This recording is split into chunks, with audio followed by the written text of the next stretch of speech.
نبی کریم صلی اللہ تعالیٰ علیہ وسلم نے فرمایا ہے کہ اللہ تبارک و تعالیٰ نے مجھے جو فضیلتیں دی ہیں نا، ان میں سے ایک فضیلت یہ ہے کہ اللہ تعالیٰ نے میرے لیے ساری زمین کو مسجد بنا دی ہے۔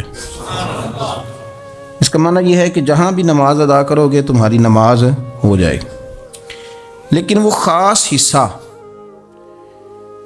وہ خاص جگہ جو نماز کے لیے وقف کر دی جاتی ہے اس کو مسجد کہا جاتا ہے۔ مسجد کا لغوی معنی تو سجدہ گاہ کے، لیکن وہ خاص باؤنڈری جس کو مختص کر دیا جاتا ہے کہ یہاں نماز پڑھی جائے گی، اس کا نام مسجد ہے۔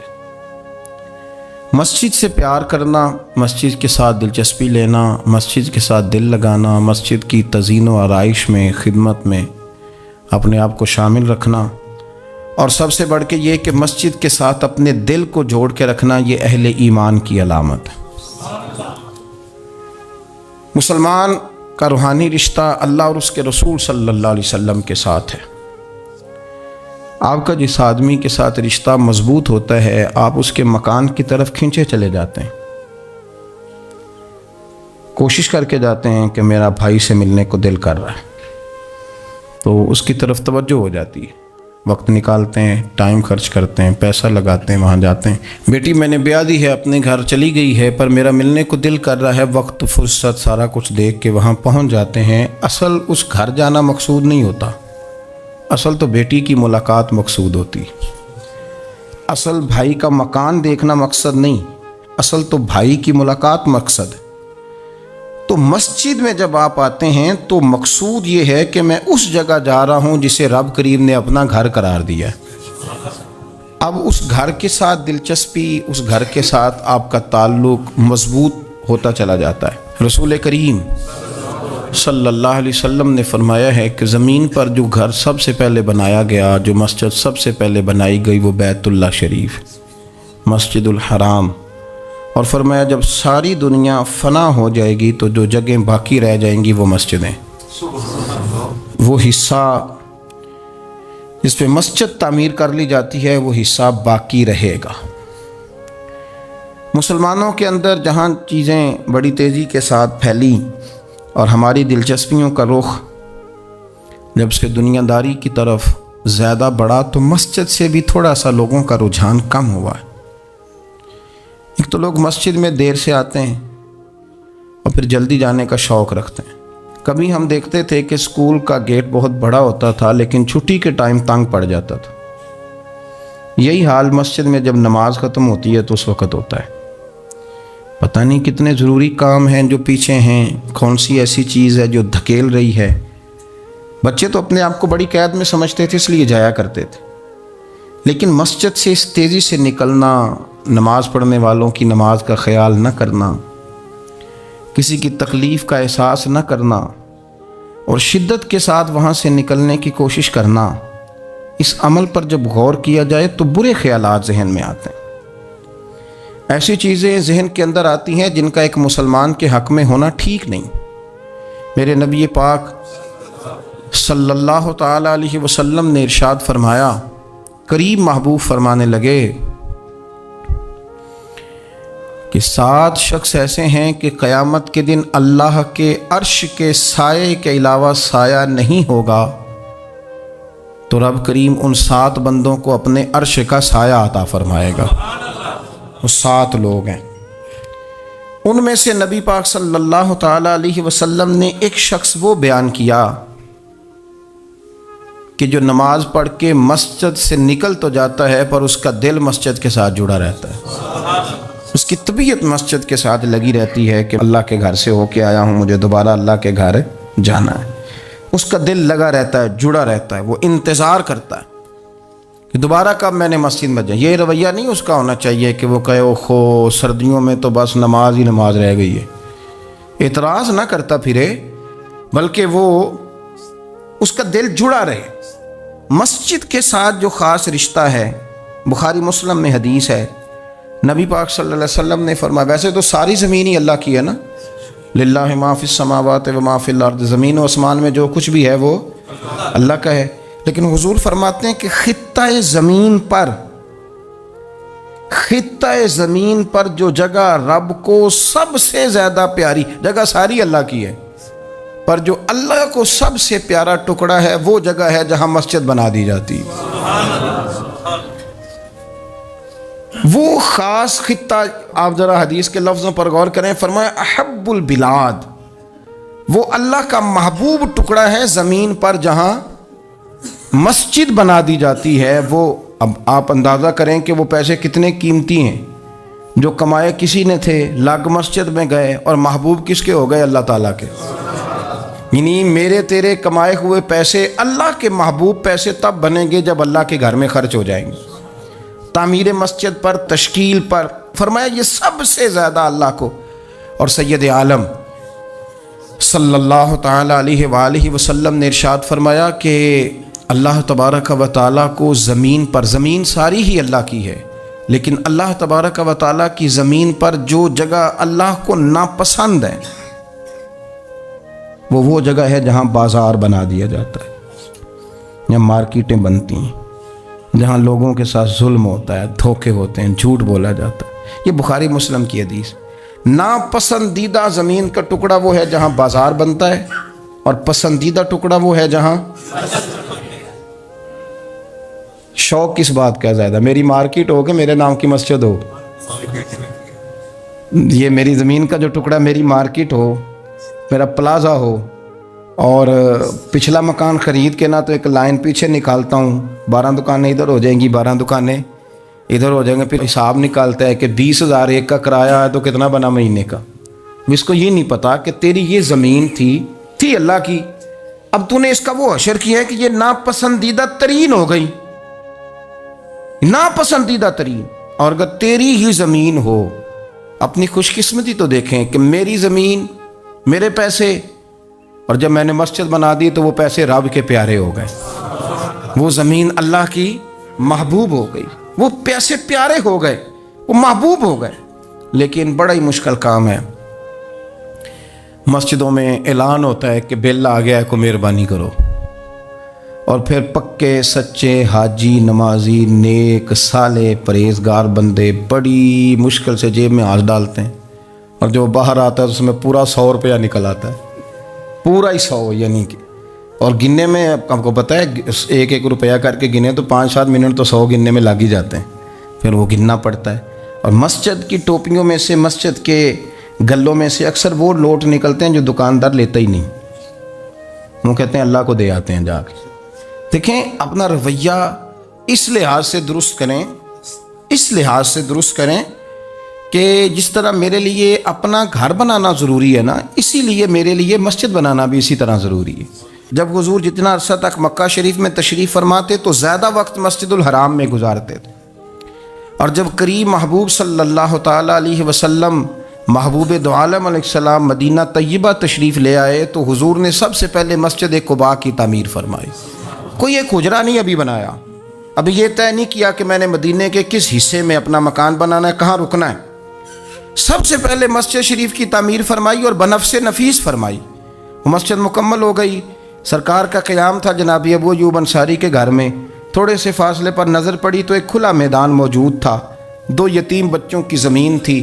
فرمایا یہ زمین مجھے دے دو، اس میں میں مسجد بناؤں گا۔ ان 2 یتیم بچوں نے عرض کی یا رسول اللہ صلی اللہ علیہ وسلم آپ رکھ لیں، مسجد بنا لیں۔ فرمایا یوں نہیں بھائی، پیسے دیں گے۔ اسلام یہ نہیں کرتا کہ بندے کی حیثیت سے زیادہ اس پر بوجھ ڈال دیا جائے، وہ یتیم بچے ہیں، ابھی ان کے پاس کوئی ایسے ذرائع نہیں ہیں مال کمانے کے، تو فرمایا تمہیں پیسے ملیں گے۔ اور حضرت ابوبکر صدیق رضی اللہ تعالیٰ عنہ اور حضرت عثمان غنی جیسے مالداروں کے ذمے لگایا گیا کہ انہیں رقم ادا کی جائے۔ وہ پیسے ان بچوں کو دیے، یہاں مسجد کی تعمیر شروع کی۔ اب چونکہ مسجد قباء بھی سرکار نے بنائی تھی تو ایسا نہیں فرمایا کہ اس کو چھوڑ دیا جائے، بلکہ صحیح حدیث کے لفظ ہیں کہ نبی کریم علیہ السلام ہر ہفتے یا گھوڑے پر بیٹھتے یا اونٹنی پر بیٹھتے یا پیدل سفر کرتے، اور ہر ہفتے فجر کی نماز پڑھ کے مسجد قباء تشریف لے جاتے۔ اس مسجد کی آباد کاری میں حضور دلچسپی لیتے، شوق تھا سرکار کو، اس کو آباد کرنے میں دلچسپی لیتے۔ اور پھر میرے محبوب کریم علیہ السلام نے اس مسجد کے آباد کرنے میں ایک اور فضیلت بیان کی. فرمایا جو بندہ گھر سے وضو کرے اور میری مسجد قباء میں آ کے 2 رکعت نفل پڑھے، اللہ کے رسول کا وعدہ ہے اللہ اسے پورے عمرے کا ثواب عطا فرمائے گا. آپ دیکھ لیں مدینہ شریف میں جس طرح مسجد نبوی شریف ہر وقت کھلی رہتی ہے، مسجد قباء بھی ہر وقت کھلی رہتی ہے. ہر وقت وہ مسجد موجود ہے، دن کو جائیں رات کو جائیں آپ کو وہاں نماز پڑھنے کے مواقع میسر ہیں. گویا حضور نے بنائی بھی ہے اور میرے نبی نے بسائی بھی ہے، اور وہ پوری طرح بسی ہوئی ہے. وہاں لوگوں کا آنا جانا ہے، وہاں ہر قسم کی خوشبو. یہاں حضور نے مسجد کی بنیاد رکھی، حجرہ کوئی نہیں ابھی بنایا، کسی زوجہ کے لیے رہنے کو کوئی جگہ نہیں بنائی. یہ اب شوق دیکھیں، مسجد کے ساتھ حضور کی دلچسپی دیکھیں کہ سرور کائنات صلی اللہ تعالی علیہ وسلم نے مسجد نبوی شریف کی بنیاد رکھی. مسجد کے لیے حضور نے خود بنفس نفیس تعمیر میں حصہ لیا. حضور پتھر اٹھا کے لاتے، مسجد کی تعمیر میں کام کرتے. حضرت سیدنا ابو ہریرہ رضی اللہ تعالیٰ عنہ فرماتے ہیں ہم ایک ایک اینٹ اٹھا کے لاتے تھے تو حضرت عمار بن یاسر رضی اللہ تعالیٰ عنہ 2 اینٹیں اٹھاتے تھے. تو جب وہ اینٹیں اٹھا کے لا رہے تھے تو ان کے کپڑوں کو کچھ مٹی لگ گئی. تو جس طرح انسان کسی بچے کو شاباش نہیں دیتا اور کبھی کسی بچے کو مٹی لگ جائے تو اس کے کپڑے نہیں جھاڑتا، سرور کائنات صلی اللہ تعالیٰ علیہ وآلہ وسلم نے جب دیکھا، یہ بخاری کے لفظ ہیں، سید عالم علیہ السلام نے جب دیکھا کہ حضرت عمار بن یاسر کے کپڑوں کو مٹی لگ گئی ہے تو حضور صلی اللہ علیہ وسلم قریب گئے اور صحابہ فرماتے قربان جائیں حضور نے اپنے دست مبارک سے ان کے کپڑوں کی مٹی جھاڑنی شروع کر دی.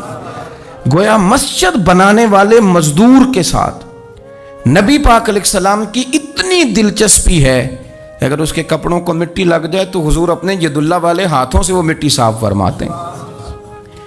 ہمارے ہاں اول تو ہمارا مزاج نہیں مسجد کی طرف توجہ دینے کا. اگر کوئی 2-4 بندے مسجد کی کمیٹی میں کبھی زبردستی الجھ جائیں، ان کو الجھا ہی لیا جائے، تو سب سے پہلا فتویٰ یہ لگتا ہے کہ یہ بندہ خزانچی ہے، مسجد کو کھا گیا. سب سے پہلا فتویٰ اس کو یہ لگتا ہے. اور اکثر آپ ناراض نہ ہوں، یہ باتیں وہ لوگ کرتے ہیں جو ایک دھیلا نہیں دیتے مسجد میں. ان کو بڑی فکر ہوتی ہے دوسروں کے پیسوں کی، جی کہ اس نے پیسے دیے تھے تو یہ کھا گیا. مجھے بھی ایک دفعہ ایک جگہ میں گیا ہوا تھا تو ایک صاحب کہنے لگے جی اس مسجد میں بڑا فنڈ آیا پر فلانا بندہ کھا گیا ہے.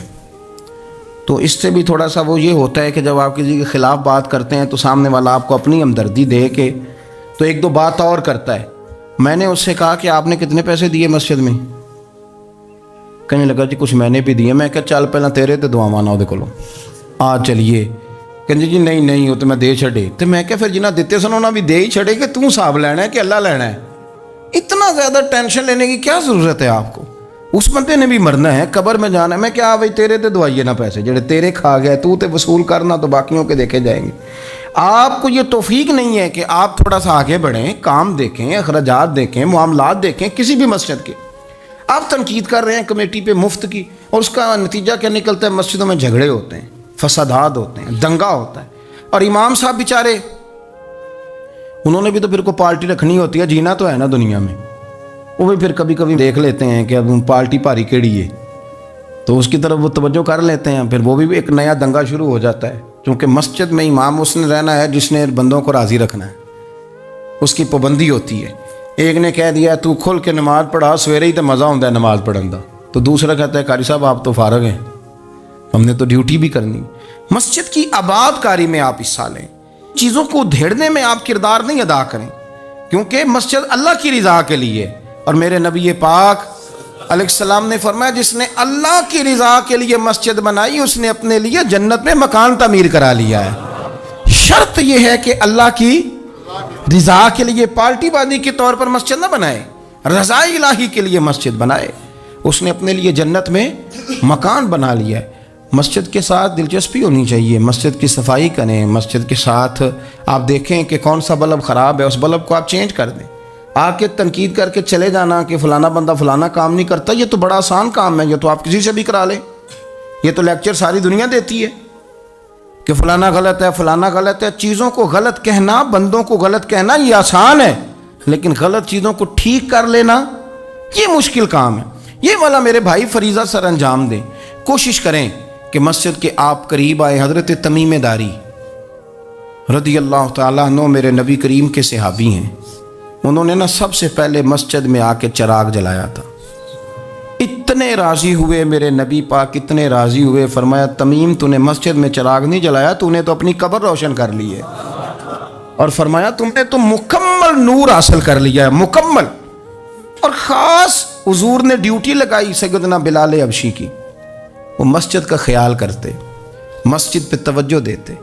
مسجد نبوی میں کون سی چیز کہاں کس انداز میں کرنی ہے، حضرت بلال وہ خدمت سر انجام دیتے. نبی پاک علیہ السلام مسجد کے لیے مختلف اوقات میں مختلف احکام جاری کرتے. پہلے سرکار دو عالم صلی اللہ علیہ وسلم نے ایک دروازہ مخصوص کر دیا تھا. فرمایا بھئی ایک فیصلہ میرا یہ ہے کہ اس گیٹ سے صرف عورتیں آئیں گی، مرد نہ داخل ہوں. حضور نے وقف کر دیا عورتوں کے لیے. پھر ایک وقت ایسا آیا کہ نبی پاک صلی اللہ علیہ وسلم کے بہت سارے صحابہ نے، جن کے گھر مسجد کے بالکل ساتھ ساتھ تھے، انہوں نے مسجد کے اندر دروازے کھول لیے تھے، مسجد میں آیا کرتے تھے. اللہ کے رسول صلی اللہ علیہ وسلم نے فرمایا بھی اب جماعت کا وقت ہوتا ہے اور بالکل دروازہ مسجد کے اندر تم نے کھولا ہوا ہے تو کچھ چیزوں میں مشکل پیدا ہوتی ہے، لہذا سارے دروازے بند کر دو، ایک دروازہ کھلا رہے، اور وہ ہے جناب ابو بکر صدیق کا. وہ آج بھی کھلا ہے مسجد نبوی میں. اس کو وہ دروازے کو بند نہیں کرتے، کبھی ضرورت ہو تو وہ آگے کوئی کنات لگا دیتے ہیں.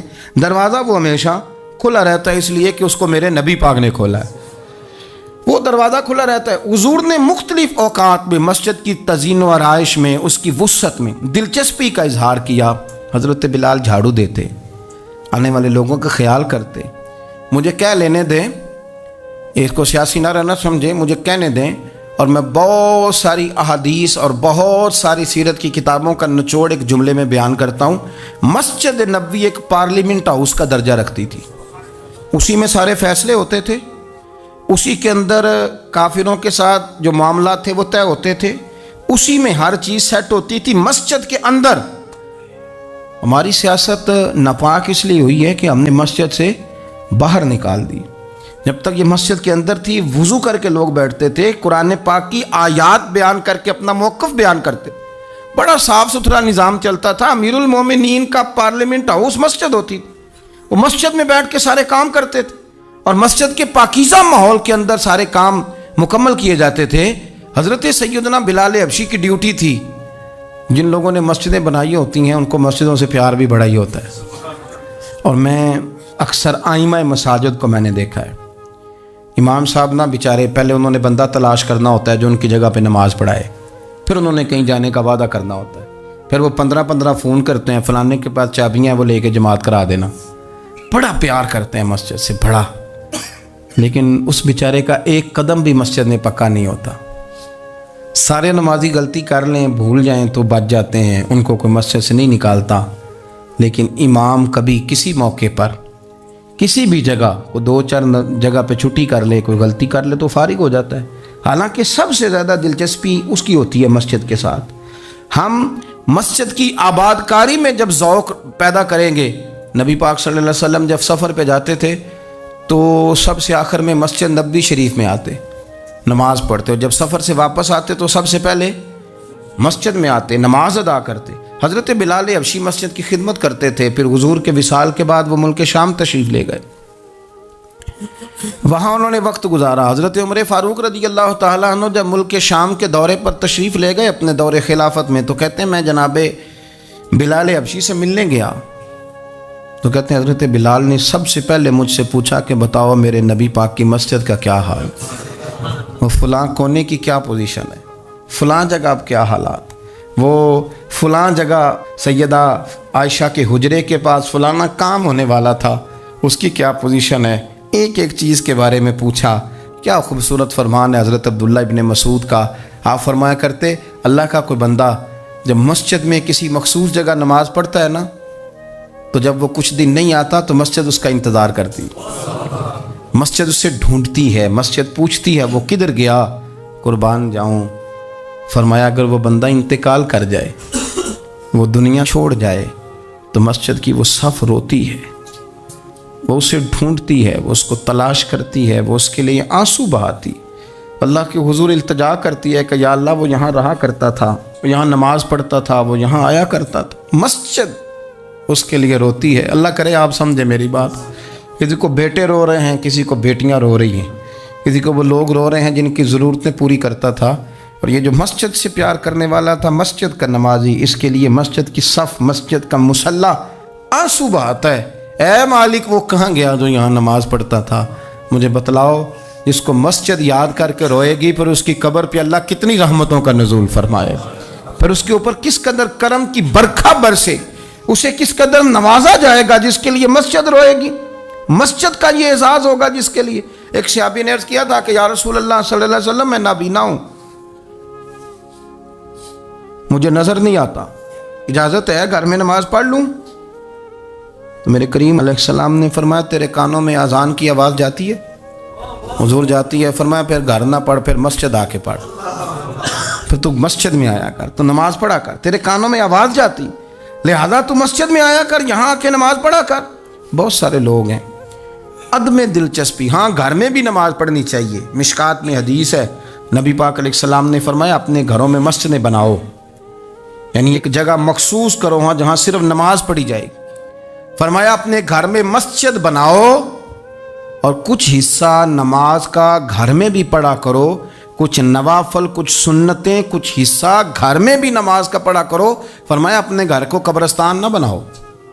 اس کا مطلب ہے جس گھر کے اندر نماز نہ پڑھی جائے بالکل, اس گھر میں سارے زندے لوگ بھی رہتے ہوں تو گھر قبرستان ہے.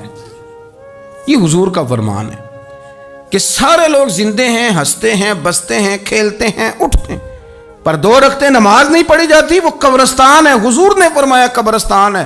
جتنی مرضی ٹائلیں لگی ہوئی ہوں, ہر کمرے میں اے سی ہو, بڑا شاندار باتھ روم ہو, ساری سہولتیں ہوں, اگر گھر والے گھر میں کچھ نماز نہیں پڑھتے, خواتین نہیں پڑھتی, مرد کچھ نفل نہیں پڑھتے, وہ قبرستان ہے. اور جس گھر میں کوئی اٹھ کے سویرے تہجد کا وضو کرتا ہے, وہ مردوں کا گھر نہیں, وہ تو زندوں کا گھر ہے. بچوں کو تکلیف تو ہوتی ہے جب سویرے بوڑھے اٹھ کے تہجد کا وضو کرتے ہیں, کیونکہ ان کے سونے کا ٹائم ہی وہ ہوتا ہے جب بابے اٹھ جاتے ہیں. بابا جی سویرے اٹھ کے وضو کر رہے ہوتے ہیں تو بچہ تنگ ہوتا ہے. دیکھو جی مطلب چونکہ اس نے تو سونا ہی اس وقت ہے جب دنیا کے جاگنے کا وقت ہے, لیکن اس کو پتہ نہیں جب تیرے گھر میں کوئی تہجد کا وضو کرتا ہے تو رب راضی کتنا ہوتا ہے. ہو سکتا ہے تیری بھی بڑی خطائیں اس کی وجہ سے معاف ہو جاتی ہوں. اس کا بوڑھا باپ, اس کا دادا, اس کا نانا سویرے اٹھ کے نماز پڑھنے لگا. ہم کیوں نہیں اس بات کو سمجھتے کہ مسجد کے ساتھ ہماری دلچسپی, اللہ کے گھر کے ساتھ ہمارا تعلق. میرے نبی کریم صلی اللہ تعالی علیہ وسلم نے فرمایا میں نے جنت کے اندر دیکھا کہ کس عمل کا ثواب زیادہ ہے, تو فرمایا میں نے سب سے زیادہ اجر والے جو اعمال دیکھے ان میں ایک عمل یہ ہے کہ جو بندہ مسجد کی صفائی کر کے کچھ کوڑا مسجد سے باہر نکال دے گا, رب کریم اسے جنت میں بڑا درجہ عطا فرما دے گا. لیکن یہ تو کام کرے گا کوئی غریب آدمی. ناراض نہ ہونا, مسجد میں جھاڑو دے گا کوئی. میں نے اپنے لاہور والے سارے پیر بھائیوں کو بلایا تھا, کچھ دن ہوئے, میں نے ان کو نصیحت کی تھی کہ آپ اپنے علاقے کی مسجد کی صفائی کیا کریں, اور ساتھ میں نے انہیں کہا تھا کہ یہ میرا اپنے حکم سمجھنا ہے, مسجد کے انتظامی معاملات میں مداخلت نہیں کرنی. اپنی مسجد محلے کی میں جائیں اور جا کے جھاڑو دیں. بابا فرید صاحب رحمۃ اللہ علیہ فرمایا کرتے تھے جو چاہتا ہے اس کے دل کو سکون ملے تو وہ اللہ کے گھر میں جھاڑو دیا کرے. اور خود اپنے آپ سے کہا کرتے تھے اٹھ فریدہ ستیا, جھاڑو دے مسیت, تو ستیں رب جاگدا تیری ڈاڈے نال پرید. مسجد کی صفائی کر. لیکن یہ بھی غریبوں کے حصے میں آیا. امیر بندہ تو 50,000 روپیہ دیتا ہے مسجد میں, کہتا ہے واکر خرید لو. پھر اس کے بعد قاری صاحب سے آ کے کہتا ہے کہ تو واکر لے کے دیتا سی, صفائی کیوں نہیں کراندے؟ تو اگر کوئی غریب آدمی ذرا ڈرتے ڈرتے لقمہ دیتا ہے تگڑے بندے کو, ڈرتے ڈرتے وہ اسے کہہ ہی دے نا کبھی کہ قاری صاحب کو صفائی نہیں کرائی دی, تو پھر امیروں کے پاس ایک اور بھی جملہ ہے, وہ کہتے انہیں کہڑا آپ کرنی بالاں کو نہیں کرانی, تو میں کہ تسی اپنے بالاں کو کرا لو, لیاؤ بالاں نال. وہ نہیں کرتے صفائی. اگر آپ کے بچے آپ کے کہنے پہ صفائی نہیں مسجد کی کرتے تو قاری صاحب کے کہنے میں کب صفائی کریں گے؟ قاری صاحب کے پاس بھی بچوں کی اماں آ جاتی ہے, وہ آ کے کہتے ہیں مولوی تو 8,000 کا ہے اور میرا بچہ 1.5 کروڑ کا ہے, میرے سے پیسے لے کے صفائی والا بندہ رکھ لے, میرا بچے نے اسکول جانا ہوتا ہے, سبق سنانے آتا ہے کہ صفائیاں کرنے آتا ہے. کہاں ہیں وہ لوگ گئے جو توجہ کے ساتھ مسجد سے پیار کرتے تھے, جن کا ذوق ہوتا تھا, جن کو شوق تھا کہ وہ مسجد کے ساتھ اپنی دلچسپیوں کو برقرار رکھیں گے. اور دور سے چل چل کے مسجد کے قریب آئیں گے، طبیعت ہی نہیں، دل ہی نہیں۔ وہ بندہ جس نے 50,000 روپیہ دیا وہ جھاڑو کو ہاتھ لگائے، توبہ توبہ توبہ توبہ، وہ کوئی کام کر لے، ہو ہی نہیں سکتا، سوال ہی نہیں پیدا ہوتا۔ وہ تو آ کے کہے گا، جاتی دفعہ کہہ جائے گا کہ وہ ذرا فلانی جگہ کو بھی صاف کرا دے، وہاں بڑا برا حال تھا۔ تو بھئی یہ تو اللہ کا گھر ہے، تو جس طرح اللہ سب کا رب ہے اسی طرح مسجد بھی سب کی سانجی ہے کہ نہیں؟ تو وہ تھوڑی سی نیکی آپ کر لیں، وہ جھاڑو پڑا ہے، کام کریں اپنے علاقے کی مسجد کی خوبصورتی میں، تزئین و آرائش میں، اور کوشش کریں تھوڑا چل کے وقت پہ مسجد میں جائیں، ذوق بنائیں۔ ایک قبیلہ تھا مسجد نبوی شریف سے تھوڑا دور رہتے تھے وہ لوگ، تو نبی کریم صلی اللہ تعالیٰ علیہ وسلم کی مسجد کے دائیں بائیں نا کچھ مکانات خالی ہوئے، تو مالکوں نے یہ کہا کہ ہم یہ مکانات بیچیں گے۔ ان کو دور سے آنا پڑتا تھا، تو انہوں نے ارادہ کیا کہ یہ قریب کے جو مکانات ہیں یہ ہم خرید لیتے ہیں۔ نبی کریم صلی اللہ تعالیٰ علیہ وسلم کو خبر ملی کہ بنو سلیم قبیلے کے وہ لوگ یہ مکان خرید رہے ہیں تاکہ ہمیں مسجد کا قرب نصیب ہو جائے، دور سے چل کے آنا پڑتا ہے، وہ قریب آ جائیں گے تو ذرا مسجد میں حاضری ہماری آسان ہو جائے گی۔ حضور نے انہیں بلا لیا، فرمایا تم مکان خریدو تمہاری مرضی، نہ خریدو تمہاری مرضی، پر ایک بات سن لو، تم جتنے قدم چل کے آتے ہو نا، رب کے فرشتے تمہارے قدم لکھ لیتے ہیں، تمہارے قدم لکھے جاتے ہیں، تمہارے قدم 2 دفعہ حضور نے فرمایا، حدیث میں موجود ہے، 2 دفعہ تمہارے قدم لکھے جاتے ہیں۔ وہ لوگ بڑے مشتاق تھے اللہ کے بارگاہ سے اجر کے آنکھیں کھول، حضور فرشتے ہمارے قدم لکھتے ہیں، رب کو دکھاتے ہیں کہ اتنے قدم چل، ہاں تمہارے قدم لکھے جاتے ہیں۔ کہا یا رسول اللہ ہم نے نہیں قریب آنا، ہم دور ہی ٹھیک ہیں، ہم چاہتے ہیں ہمارے زیادہ قدم لکھے جائیں، زیادہ قدم، ہم دور سے چل کے آیا کریں گے۔ شعر یاد آ گیا ہے کسی درویش کا، اس نے کہا تھا کہ گو سنا تھا آستانہ یار دور ہے، پر ہم نے بھی ٹھان لی تھی کہ جانا ضرور ہے۔ رسول کریم صلی اللہ تعالیٰ علیہ وسلم کے غلاموں نے مسجدیں بنائیں، مسجدوں کے ساتھ دلچسپی کا رویہ رکھا، مسجد کے ساتھ ان کی وابستگی بڑی مضبوط رہی۔ میں نا مسجد نبوی شریف میں بیٹھا تھا، تو بہت زیادہ شہرت بھی کئی دفعہ بہت سارے مسائل کو بھی جنم دیتی ہے، تو کچھ ایسی جگہیں ہوتی ہیں جہاں آپ کو خود ادب کے ساتھ جانا چاہیے، وہاں زیادہ جھمگٹے لوگوں کا آنا جانا، ہاتھ چموانا ویسے ہی تھوڑا ادب کے خلاف لگتا ہے، تو کوشش ہوتی ہے کہ ذرا وہاں کوشش کی جائے کہ ذرا چپکے سے کوئی کام ہو جائے، لیکن پیار کرنے والے تو پھر مل ہی جاتے ہیں نا ہر جگہ۔ مسجد نبوی شریف کی صفائی کرنے والے لوگ میرے پاس آ کے بیٹھ کے کہنے لگے آپ سے فوٹو کھنچا لیں، تو مجھے ایک شعر یاد آ گیا کسی درویش کا، اس نے کہا تھا طیبہ کے سارے خادم پہچانتے ہیں مجھ کو تو خبر نہیں تھی میں اس قدر بڑا ہوں۔ میں نے کہا جی کھنچوا لیں، ان میں ایک شخص بولا، کہنے لگا پیر صاحب آپ سے ایک بات کرنی ہے۔ میں نے کہا کریں۔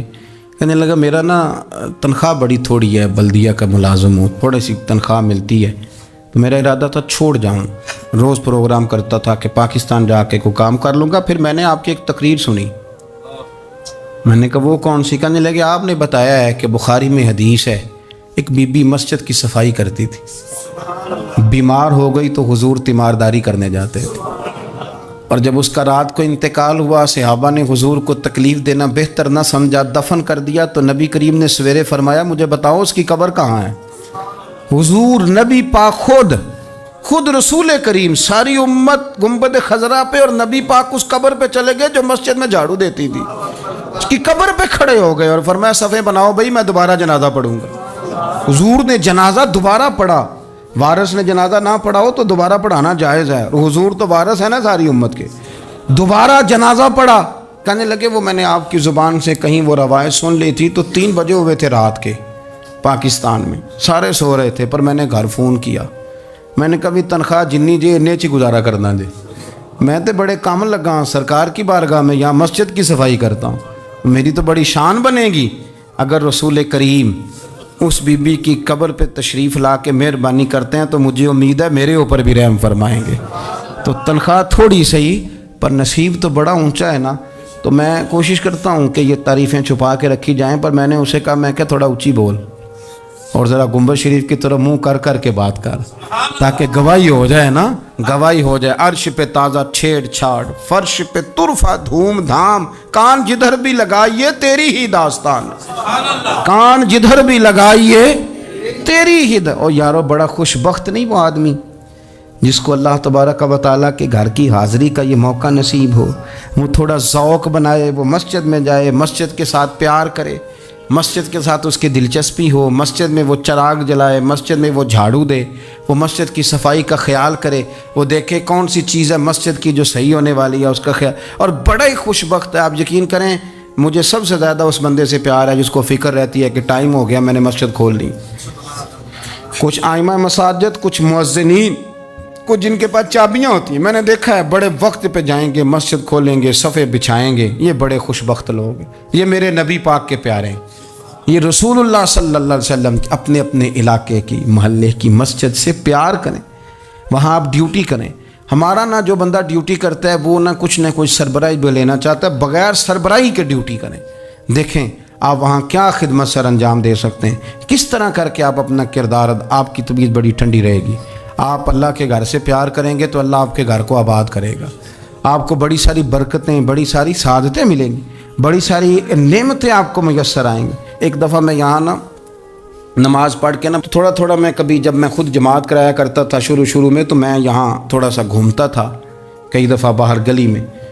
15-20 دنوں کے بعد ایک بابا جی کبھی آتے تھے تو 10 روپے 15 روپے باہر گلے میں ڈال کے چلے جاتے تھے. تو میں ان کو میں جانتا نہیں تھا. 2-3 دفعہ نظر پڑی تو مجھے تھوڑا سا ذہن بنا کہ یہ بزرگ کون ہے.